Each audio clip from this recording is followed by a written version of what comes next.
दोस्तों नमस्कार। आप सभी का स्वागत है आपके अपने चैनल पर।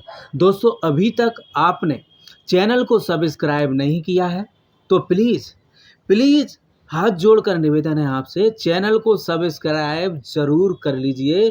साथ ही बेल आइकन को ज़रूर हिट कर दीजिएगा, जिससे कि शेयर मार्केट से संबंधित जानकारी आपको सबसे पहले और सबसे सटीक प्राप्त हो सके। दोस्तों साथ ही मैं आपसे एक निवेदन और करना चाहूँगा कि अगर आप वीडियो देखते हैं तो कृपया पूरी वीडियो देखें, जिससे आपको सही और सटीक जानकारी प्राप्त हो सके। दोस्तों अब बात करेंगे उस शेयर के बारे में जिसे हर क्षण पूरे भारत में यूट्यूब और गूगल पर सर्च किया जाता है। दोस्तों यस बैंक ही एकमात्र ऐसी बैंक है जिसे संपूर्ण भारतवर्ष में ही नहीं, संपूर्ण विश्व में ज़्यादातर सर्च किया जाता है। यस बैंक के बारे में शेयर मार्केट का छोटा हो या बड़ा कारोबारी, हर कोई यस बैंक के बारे में जानकारी जुटाने के साथ करंट अपडेट चाहता है। वर्तमान में इस मामले में भारत का प्रथम बैंक है और आशा करते हैं कि आने वाले वर्षों में हर क्षेत्र में यस बैंक की पताका फहराए। दोस्तों यह तो आप और हम सभी अच्छी तरह से जान चुके हैं कि यस बैंक को डुबोने में पूर्व सीईओ फाउंडर राणा कपूर ने कोई कसर नहीं छोड़ी थी। जनता के रुपयों के साथ खिलवाड़ किया। दोस्तों बैंक के पास रुपया कहाँ से आता है? आप और हम जैसे कई लोग जमा करते हैं, वही तो होता है ना।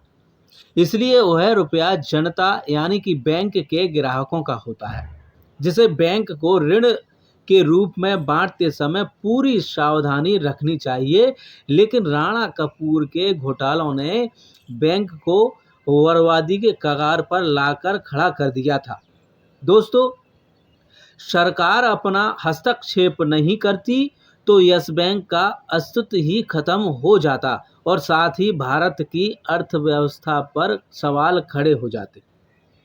सरकार ने यस बैंक को डूबने से बचाने के लिए पूर्व एसबीआई सीईओ प्रशांत कुमार को यस बैंक सीईओ नियुक्त किया, जो कि मित्रों अपनी टीम के साथ कुछ ना कुछ नया कर रहे हैं, जिससे कि यस बैंक अपनी प्रगति की राह पर चलता हुआ दिखाई दे।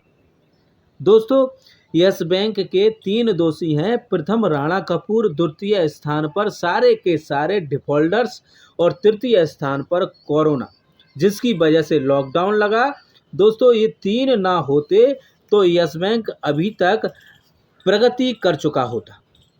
लेकिन कोई बात नहीं, यस बैंक सीईओ आने वाले समय में यस बैंक को नंबर 1 बनाकर ही छोड़ेंगे, जिसके लिए वह कोई कसर छोड़ना नहीं चाहते। बैंक की ओर लगातार ग्राहकों का आकर्षण बना रहे, इसके लिए उन्होंने कई बदलाव किए हैं। दोस्तों यस बैंक ने लॉन्च किए wellness credit card, free medical checkup, योग क्लासेस जैसे कई फीचर्स। दोस्तों कोरोना वायरस के चलते लोगों के बीच स्वास्थ्य को लेकर जागरूकता बढ़ी है। इस बीच यस बैंक ने वेलनेस क्रेडिट कार्ड लॉन्च किए हैं। दोस्तों देश में कोरोना वायरस वैक्सीनेशन अभियान की शुरुआत हो चुकी है। कोविड-19 ने लोगों के बीच स्वास्थ्य को लेकर जागरूकता बढ़ाई है। दोस्तों इसी जागरूकता को बरकरार रखने के लिए यस बैंक ने Aditya Birla wellness private limited के साथ मिलकर वेलनेस क्रेडिट कार्ड पेश किए हैं। इन कार्ड से दवाओं की खरीद पर 30 रिवार्ड पॉइंट समेत लोगों को फ्री मेडिकल चेकअप, योग क्लासेस जैसे कई और ऑफर भी पेश किए जा रहे हैं। दोस्तों जब आप सभी को दोस्त कह ही दिया तो दोस्तों को सही और सटीक जानकारी देना भी मेरी जिम्मेदारी के साथ परम कर्तव्य बनता है। दोस्तों अब बात करेंगे उस खबर, उस जानकारी के बारे में। अगर आप यस बैंक में रुपया लगा रहे हैं तो लॉन्ग टर्म के लिए यानी कि 2 या 3 वर्ष के लिए लगाएंगे तो आपको यस बैंक में मुनाफा हो सकता है। लेकिन कहीं अगर आप शॉर्ट टर्म में मुनाफा कमाना चाहते हैं तो शायद यस बैंक आपको मुनाफा ना दे पाए, क्योंकि यस बैंक की वित्तीय स्थिति इतनी मजबूत नहीं है अभी। इसके 3 कारण मैं आपको पूर्व में बता चुका हूँ। पहला, राणा कपूर के घोटाले, दूसरा यस बैंक के बढ़े हुए एनपीए और तीसरा कोरोना। इन 3 कारणों से यस बैंक पर नकारात्मक प्रभाव पड़ा। दोस्तों, इसी बीच एक न्यूज़ सामने निकलकर और आई है, उसको बताना भी मैं उचित समझता हूँ आपको। दोस्तों, यस बैंक ने पिछली बार जो एफपीओ निकाला था उसमें एंकर इन्वेस्टर जो थे उनमें सबसे बड़े एंकर इन्वेस्टर बैटरी थे, जिन्होंने 2000 करोड़ के लगभग का इन्वेस्टमेंट यस बैंक में किया था, जो उन्होंने लॉन्ग टर्म के लिए किया था। लेकिन उन्होंने अप्रैल से लेकर अभी तक लगभग 52 करोड़ शेयर ओपन मार्केट में धीरे धीरे कर बेच दिए हैं। अब उनके यस बैंक में लगभग 82 करोड़ के आसपास शेयर बचे हुए हैं।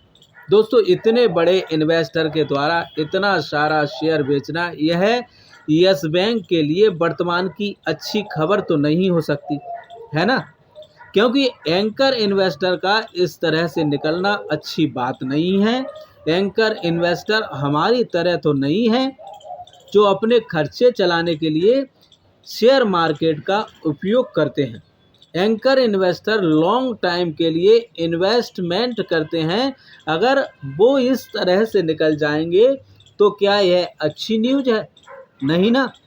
इसलिए दोस्तों, आप सभी को बताना उचित समझा और मेरा कर्तव्य भी बनता है, क्योंकि आपकी मेहनत की कमाई है, जिसे आप सोच समझकर फाइनेंशियल एडवाइज़र की सलाह लेकर लगावें, क्योंकि लाभ होगा तो आपका और हानि होगी तो आपकी। दोस्तों, कल की यस बैंक में जो कमजोरी बनी वह नामात्र की है, क्योंकि पूरे के पूरे बैंकिंग सेक्टर में कमजोरी बहुत ज़्यादा दर्ज हुई, उसके मुकाबले यस बैंक में कम रही। दोस्तों, अब डालते हैं कल के कारोबार के ऊपर एक नज़र। दोस्तों, प्रीवियस क्लोजिंग 14 रुपये 10 पैसे की रही, ओपन हुआ 14 रुपये 15 पैसे पर, लो बनाया 14 रुपये का और हाई 14 रुपये 30 पैसे का और अंत में क्लोजिंग रही 14 रुपये की। दोस्तों, यस बैंक का कुल कारोबार 7 करोड़ 79,14,829 शेयरों का हुआ, जिसमें से 3 करोड़ 49,66,542 शेयरों की डिलीवरी उठाई गई, जिसका 44.88% रहा, जो कि बहुत अच्छा कारोबार प्रतिशत के हिसाब से माना जाता है। दोस्तों, अगर जानकारी आपको पसंद आई हो तो लाइक ज़रूर करें, कमेंट के साथ शेयर और चैनल को सब्सक्राइब और बेल आइकन को ज़रूर हिट कर दीजिएगा, जिससे कि शेयर मार्केट से संबंधित जानकारी आपको सबसे पहले और सबसे सटीक मिल सके। दोस्तों, आप सभी का फिर से एक बार तहे दिल से बहुत बहुत धन्यवाद और बहुत बहुत शुक्रिया।